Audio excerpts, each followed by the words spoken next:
Hello, everyone. This is Josh Ronsky, the Vermont Progressive Party. I'm here with the candidates for the Progressive Party Coordinating Committee, both at large and regional advisor positions. We have four candidates seeking to fill the two seats for the at-large position, and then one candidate for each of the regional advisor positions. So this is their opportunity to kind of introduce themselves to state committee members. So yeah, we're going to get started right away. And we're going to start with the at-large positions, and we're giving each candidate just a couple minutes to introduce themselves and talk about why they're running, what their background is, what their experience is, kind of what they hope to bring to the table. And then afterwards, we're going to send ballots out to the state committee members and give them a chance to vote on who they'd like to see serving on the coordinating committee. So we're going to go by alphabetical order, and we'll start with Will Anderson. So Will, Right, do you thank want you. to? Thanks. Yeah, should I just jump into it then, Josh? Yeah, Okay, just go right in. I'll take this, yes. Well, thanks for having me on, everyone. It's nice to meet all of you, if only virtually. I have met some of you before. Josh and I have worked together a bit, but nice to see new faces working towards great progressive causes across the state. The Progressive Party is really a big reason why what drew me to Vermont in the first place. I grew up in a rural part of upstate New York and moved here to serve as an AmeriCorps Vista with USDA Rural Development during the heart of the COVID-19 pandemic. But since then, I've just dug further and further into public policy and how I can use my skills, talents to make things better for people by changing our rules and changing our programs for the better. So eventually that's led me to get directly involved with the Progressive Party here in the city of Burlington, where I live. So I've been working with our local tax policy working group to do some property tax reform to make that less regressive, which led into me running for the city council here in Burlington in a fairly conservative district with an entrenched incumbent. So, I wasn't able to win or even make really significant headway, but it was a great introduction to me for campaigning and made a lot of connections in the city of Burlington and across the Progressive Party.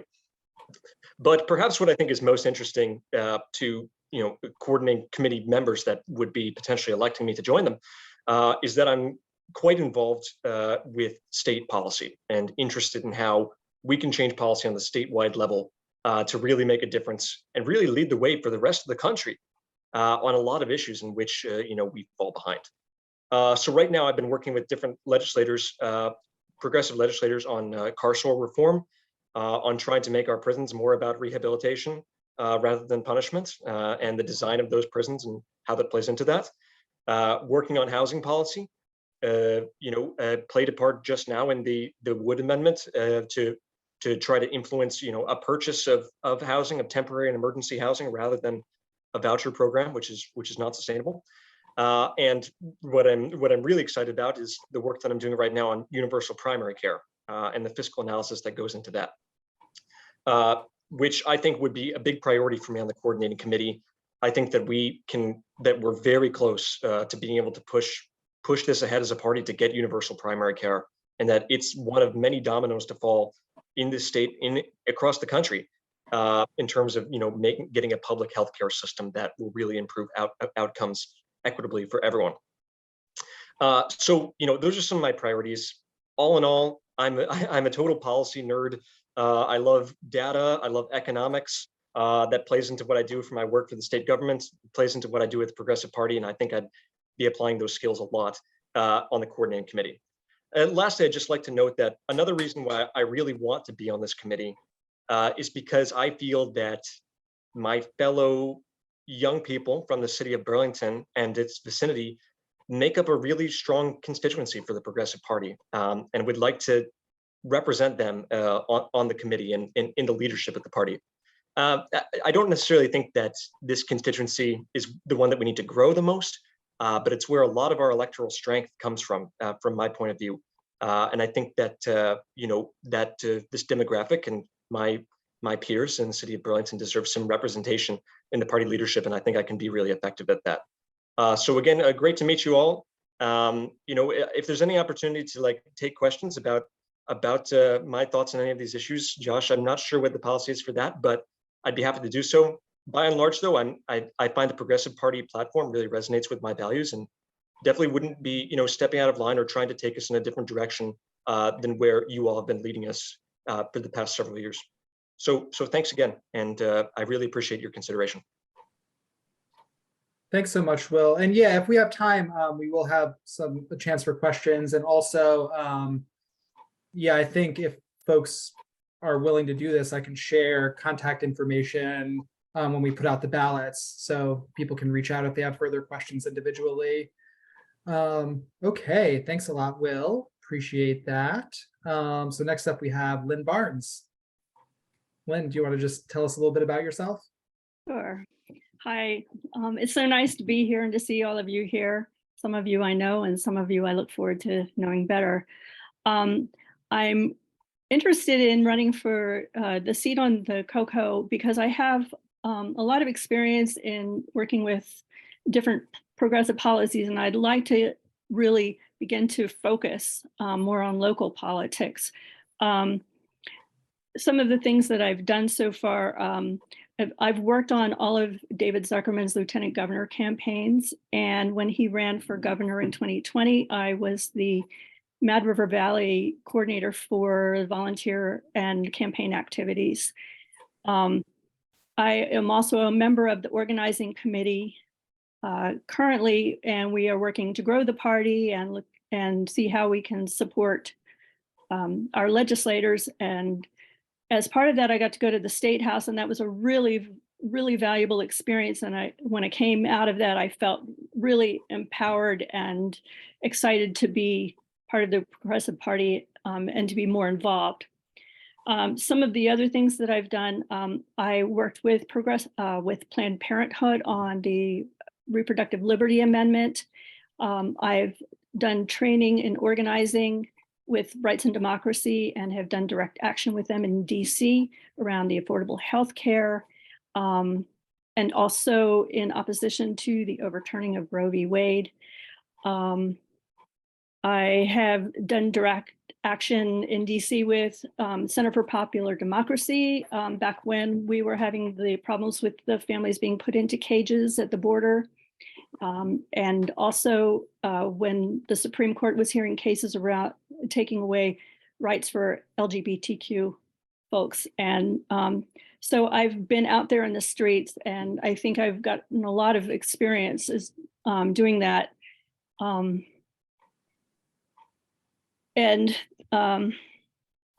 So the Progressive Party values align with all of those things that I've talked about, and they align with my values.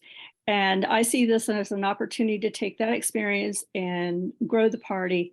But I also, there's been this perception that the party is kind of concentrated in mostly Burlington and maybe around the Montpelier area. And I'd like to see it grow through the state. I'd like to see it in my own area, for instance. In my work life, I am a bookkeeper, and so I'm familiar with financial reports and all of the boring tasks that nobody wants to do that have to do with running an organization. So I think that I can bring that as well. So, so I think that's kind of an overview of my experience, and I really strongly believe in the Progressive Party, especially because of there's no influence from corporate money. And I think that's one of the things that causes the most problems in our political system right now, is that the people who have money have the power. And I like that the Progressive Party works for all people and is not necessarily looking for power, is looking for the betterment of all people. So thank you for giving me the time to talk about myself, and I look forward to possibly working with you. Thanks so much, Liz. Really appreciate you. So next up we have Ken Erdley. Ken, you want to tell us about yourself? Well, I wrote a short bio. I'm an old guy. I'm 76 years old, just turned 76. I've been active all my life. I'm mainly coming from a union background. I've been in half a dozen different unions, and as a union activist, I was the first person to try and organize the nurses at Fletcher Allen, which basically got me blacklisted there, but that's why I went to Copley. Also, before I moved to Vermont, I was involved in a labor coalition to try and get the Equal Rights Amendment passed in Virginia. We started out with a group of about 10 people in March, and by August we had put together a conference of 700 people. And it was very interesting to me that Eleanor Smeal and the National Organization for Women came in there and tried to torpedo the entire effort, basically because their entire strategy was lobbying Democrats. And we managed to fend off the resolution that they put forward that would have caused all the labor officials to walk out, and got a mass action out of that, where we got 3,000 people marching through the streets of Richmond demanding passage of the Equal Rights Amendment. And it came down to a 50-50 vote in the Virginia Senate. The vice lieutenant governor of Virginia was Chuck Robb, who was LBJ's son-in-law, and he refused to cast the tie-breaking vote, so the effort failed. If it passed in Virginia, it would have become a constitutional amendment. And it was very interesting to me, like, why did he vote against it? Why did he abstain? To me, it was like, because they did not want to see a major victory due to the militant action of trade unionists. They'd rather lose than have that power recognized. So I've worked for unions all my life, and I want to keep the perspective of the Progressive Party focused on working class issues, jobs, education, healthcare, housing, not getting sucked into wedge issues. I think that's how we can go forward.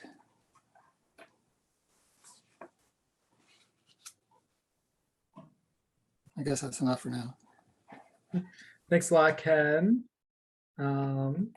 So last but certainly not least, we have Marilyn Hackett. Marilyn, tell us about yourself. Hi, I'm Marilyn Hackett, and I live out in the sticks in Franklin, Vermont.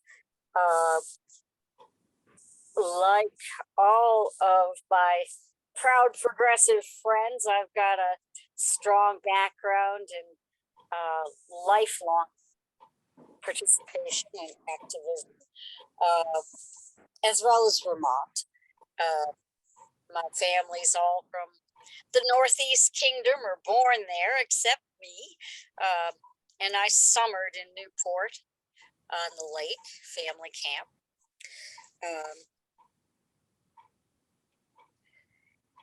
I guess I'll give you a bio and then try to explain its relevancy. I spent most of my adult life as a newspaper reporter for daily newspapers, primarily in Maine, and was on virtually every beat that there was. I also was a reporter for a weekly newspaper, the County Courier in Enosburg. I have therefore a good understanding, I think, of what happens due to the machinations of police and race, and that gets followed through to the court system, hopefully with every major case. A lot of healthcare issues, mental health care issues, over in Maine with the closing of most of the state institution for mental health. Fires in Little Canada, in Lewiston, when I was working for the Lewiston Sun Journal.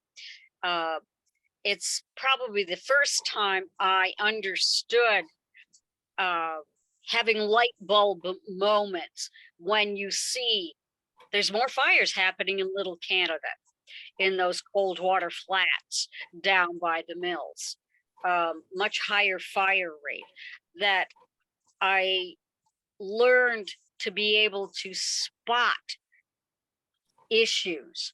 And I think that has stuck with me for a lifetime, and that I've always tried to educate myself so I at least know what questions to ask, enough to ask good questions. Uh, on either side of being a newspaper reporter and doing a lot of public relations paid for arts organization, the largest nonprofit in Maine, and teaching journalism and teaching English literature. On either side of that, I've done a lot of activism and a lot of work with literacy labs, reading recovery. I taught 6-week sessions in Burlington for 7th and 8th grade, all 4 subjects through the summer. Summers. And in between, on either side of being hopefully objective and fair on newspaper, 4 newspapers when they came out on paper, for the most part. I started with the NAACP when I was a kid, began campaigning with Eugene McCarthy, Anthony Polina for lieutenant governor way back. More recently, Cindy Weed, David Zuckerman, and have served on the Women's Committee, locally, a committee to decide whether to attach the P to the D for a number of Democratic candidates in Franklin County, and was served on a women's committee, which I think is real important to establish or reestablish. I was on the board of NOW in Maine when we were able to do some very significant lobbying at the State House. We kept a referendum that was anti-choice from being able to go to vote by spending weeks looking for signatures which could be decertified. Lots of activism around Take Back the Night and the Equal Rights Amendment, which I think we still need to work on. I am very heavily in favor of backing. I can't hear you. Very much in favor of backing women's issues, or that affect women mostly. Child care providers, yes, of course, they need to be able to union organize to get fair pay. Women's wages need to be addressed.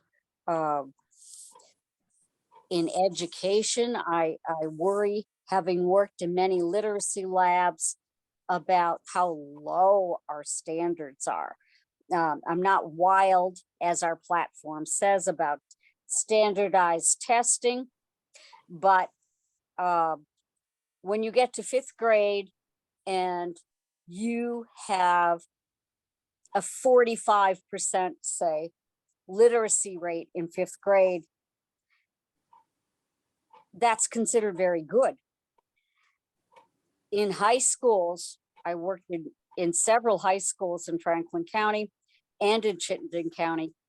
The literacy rate for 9th graders is about a 4th grade level, that I think we need to keep pushing for higher standards, maybe paying for extra programs around education, around women. Certainly, I bring some of that thinking as a top priority. I don't think we should be building another prison in Vermont. That's hardly the solution, or even a solution. Again, the home model, the halfway house model, needs investing in. I think in terms of migrants, I do a lot of work with migrant justice. The living conditions on farms right around me in Franklin County, I am just stunned at the third world poverty that is right under our noses. That I appreciate the initiative in the Burlington area for all residents to be able to vote. Would love to see that expanded. And certainly know migrants who are very much trying to integrate, to learn English, to have a greater opportunity. Their lives can get pretty deadening and pretty desperate.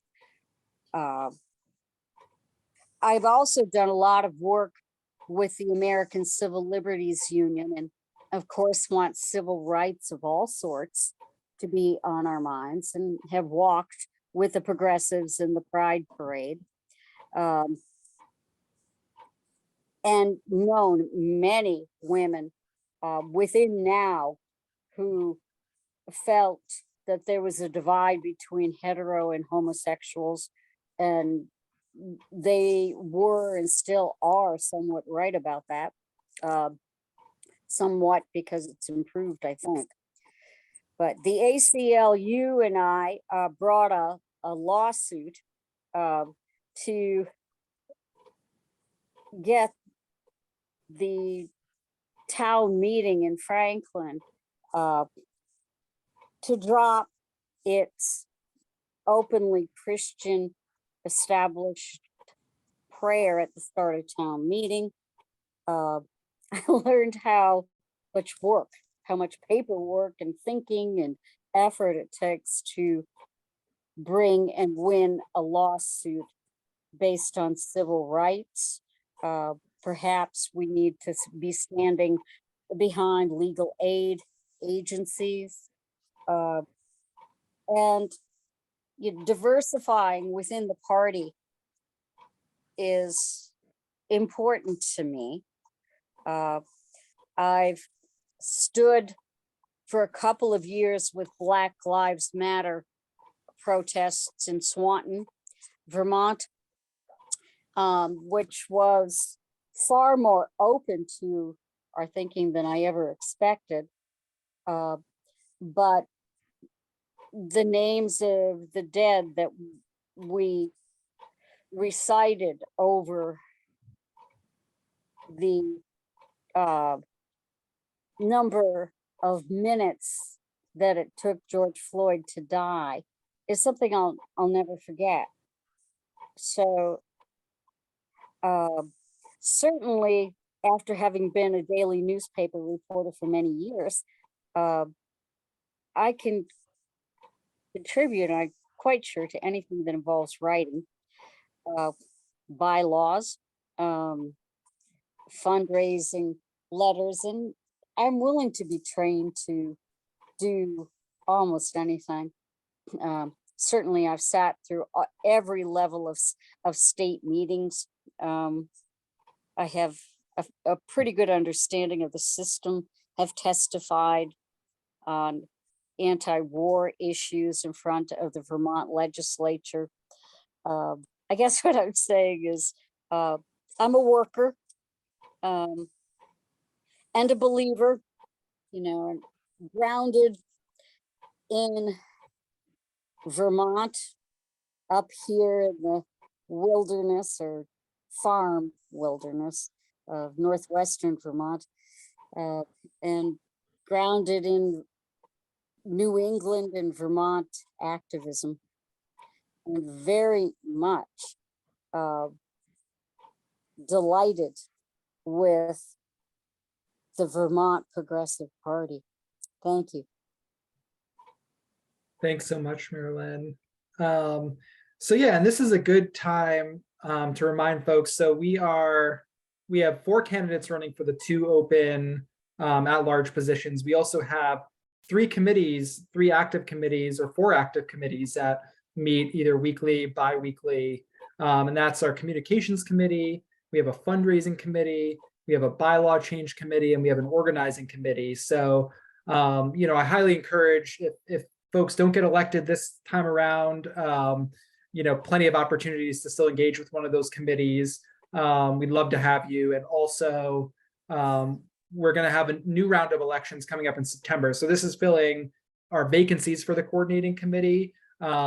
We do this whole process again for every single seat, starting in September, and the positions are actually elected in November. So I both, would encourage whoever doesn't get elected to both think about running again next time around in November when we may have more openings, and also please get involved in one of those committees because we really need you. So a lot of different exciting opportunities.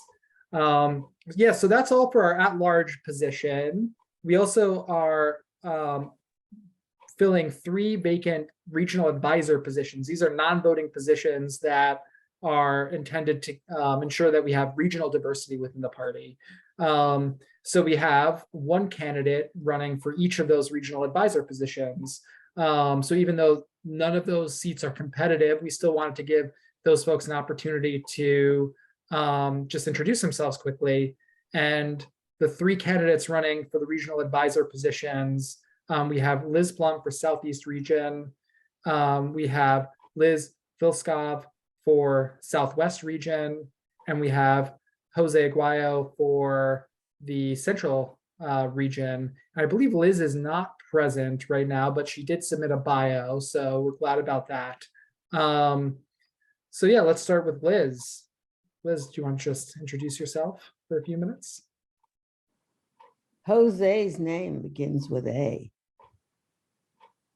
If you're doing it in alphabetical order. Yeah, I did the at-large in alphabetical order, but this is regional, so it's not really, it's Okay. actually 3 different elections kind of, Okay. to think about it. So I did it, it's organized by region rather than name Okay. for that one.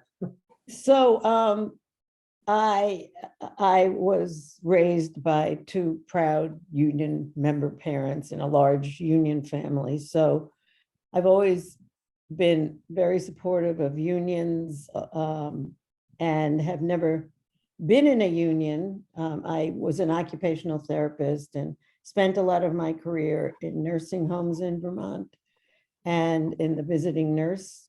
I live in Norwich, Vermont. It's an affluent town, but it wasn't when I moved here. And I'm not affluent. And I was one of the people who started the party, so I know the history of the party along with Anthony and Barbara Nalfi and Ken. That's because we're really old, and we started the party in 1999. I'm very committed to labor issues, and the party has worked really hard to get labor behind us, and Anthony's had a lot to do with that. Anthony and Ellen David Friedman. And I'm very proud of that. And I think that a lot of our future lies with unions and helping to build unions and supporting unions and having unions support us. I support all the other issues, and I've been involved in tons of campaigns. I was a candidate myself for Orange County State Senate in 1986, when Anthony ran the first time for the House, and we both lost. But Anthony kept running, and he finally won. And I've raised money for the party. I'm on the organizing committee, and I think it's important for somebody who knows the history of the party to still be involved in it. Right now, one of my big issues that I spend a lot of time on is Jewish Voice for Peace, which is a anti-Zionist, pro-BDS, pro-Palestinian Jewish group that's lobbying and organizing all around the country. We're the largest group like that. But I'm also committed to the party because we share a lot of the same values, and I'm willing to fight for all those issues. Tax reform is a favorite of mine, to make the state more equitable. But I won't go on because I wrote a bio, and I want to help the party. I just want to say one more thing. I went to have lunch. I went to the caucus meeting on Tuesday, but there was no caucus meeting because everything got turned around because of what was going on because of crossover. And a Democrat from Bennington County ate lunch with us, and after asking him if he was thinking of running as a PD, I asked him what he thought of the party, and he was sitting next to Taylor, and he said, "The Progressive Party makes our work better." So he ought to join the party. Thank you. And thanks everybody for running. Thanks so much, Liz. Yeah, it was great seeing you at the event the other day. And yeah, just so folks know, we do have another visit to the State House coming up. I believe it's April 25th.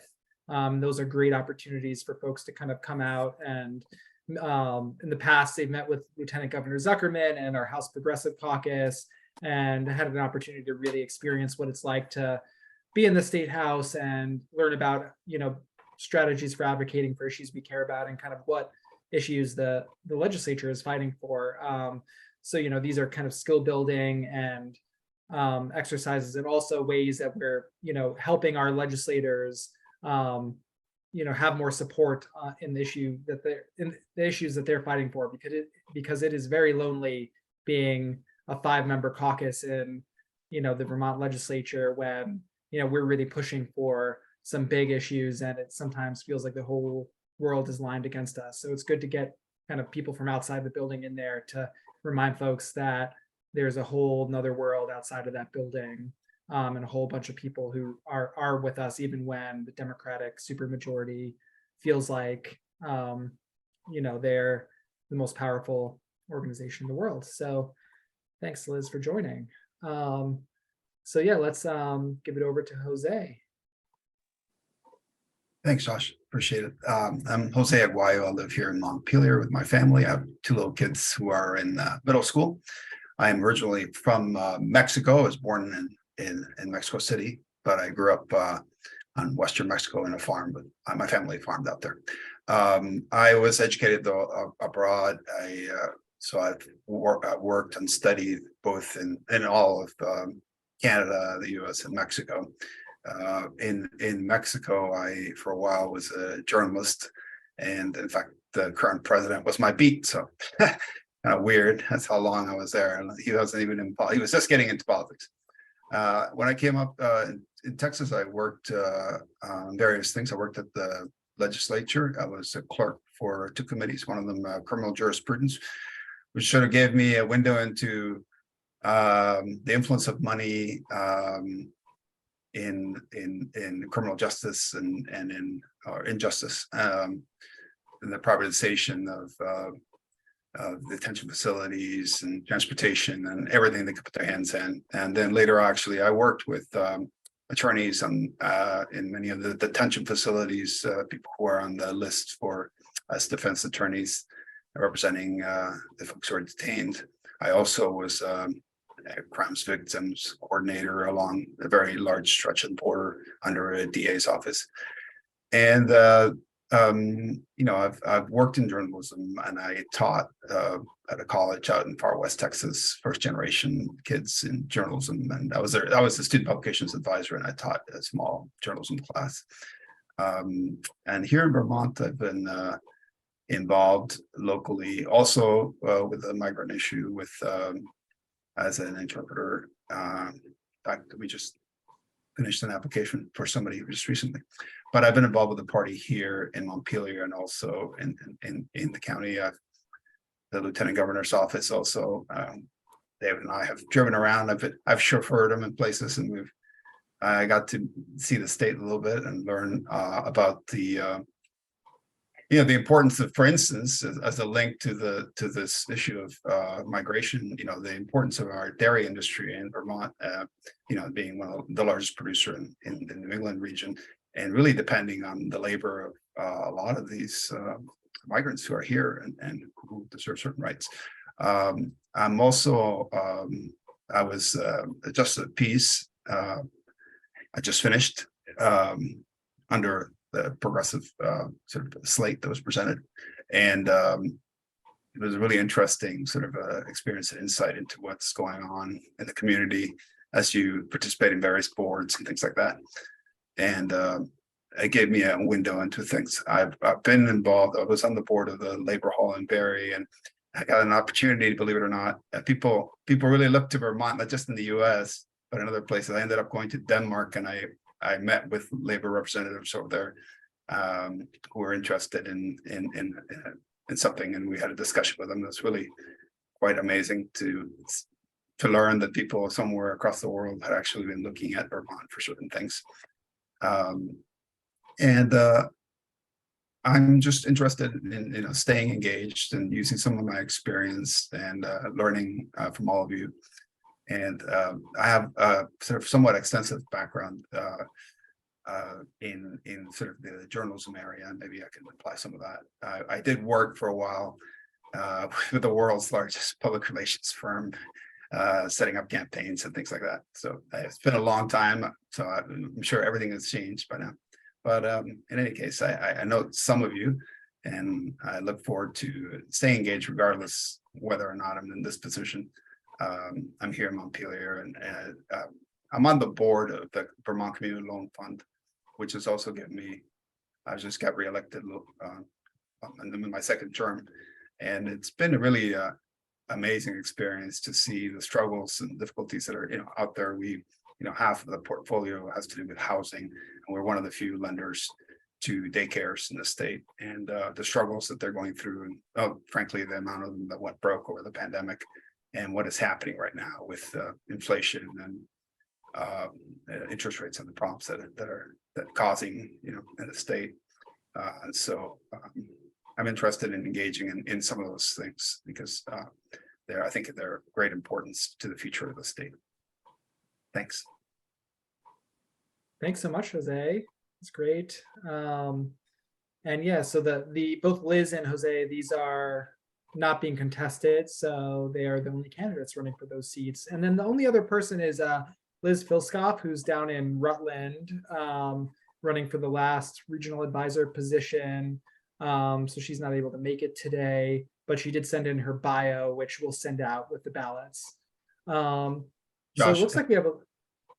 If I may, I should mention, just so you know, if I ever mention it, one of the reasons why I ever got involved in politics was both sides of my family have been in politics for a long, long time. My grandfather was, my mother was a refugee from the Spanish Civil War. My grandfather was the founder of the first Basque Nationalist Socialist Party, the first party that ran, and it didn't go so well when the fascists came in. So just figured I'd mention it. I remember my grandfather. Sorry. That's great. I love that. Cool. So yeah, that's everyone right now. So we'll be sending ballots out. I'm going to try to get those out tonight, and we're going to give folks a few days to submit those. And then the coordinating committee will need to ratify the results at their next meeting in April. So we do have a little bit of time. It's only 7:45, so we have maybe 10 more minutes if anyone from the state committee who's on has a question or a comment or anything they'd like to discuss or anything like that.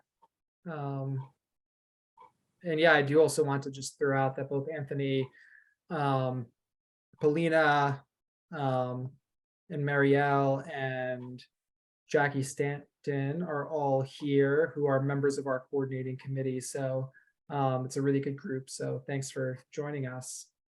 And yeah, we're really excited for whoever gets elected. I think this is a great slate, really excited for this group of people. So Any questions or comments or discussion points? I think maybe Marielle put her hand up. Yes. I would like to ask anybody, any of the candidates who would like to talk about it, what specifically would you like to be doing on the coordinating committee? Cool, yeah. So, and just for time's sake, maybe let's keep this just to the at-large folks. And maybe just really like 20-second responses, if that's okay. Yeah, for anyone who wants to jump in.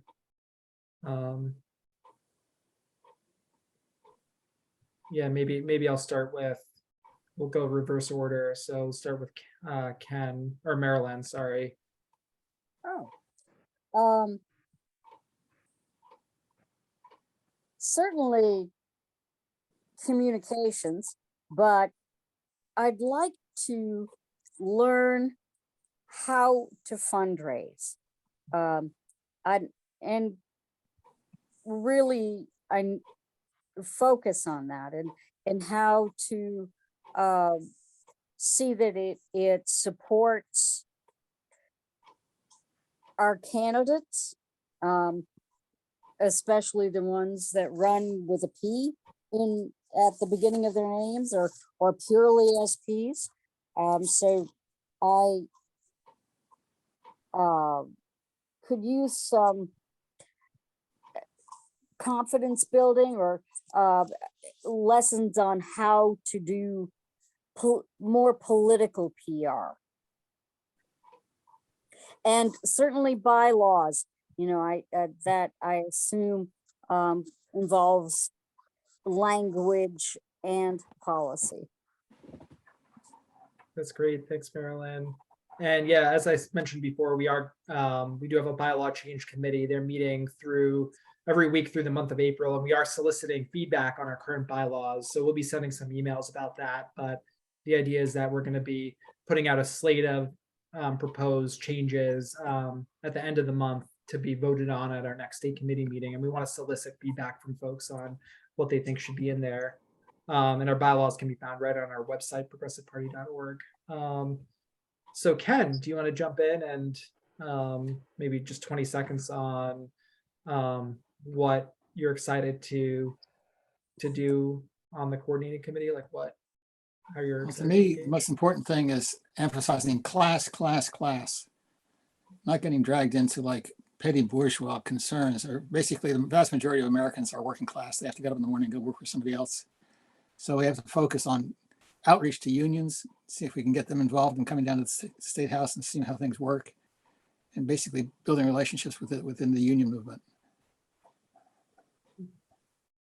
Thanks, Ken. Lynn?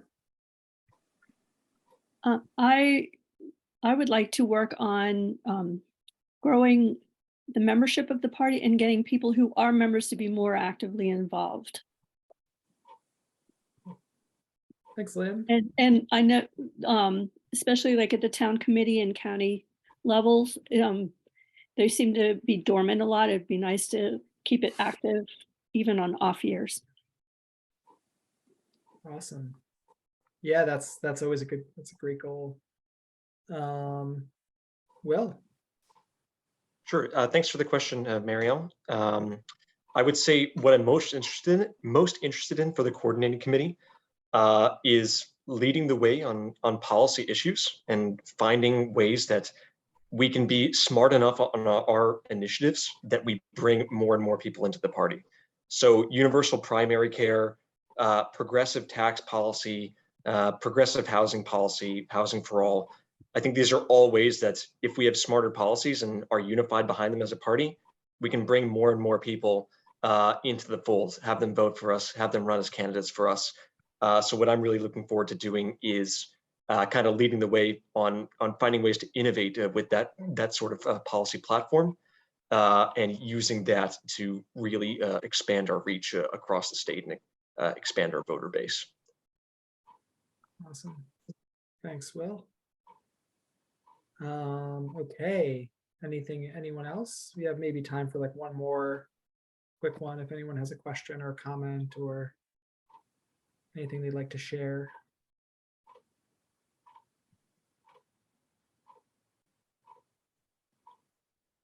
I don't see any hands. Going once, going twice. Sold. Great. So thanks so much, everyone. I thought this was a great event. Again, really impressed by everyone. I know for myself, I'm excited to work with all of you. And I know, no matter what happens, I know everyone's going to stay involved. So, there are plenty of opportunities and the party is growing, and there'll be plenty of opportunities to continue engaging in all this stuff. So thanks so much to all of you for your interest in serving in these positions. And yeah, we look forward to working with you soon and hearing more from you. So have a great day.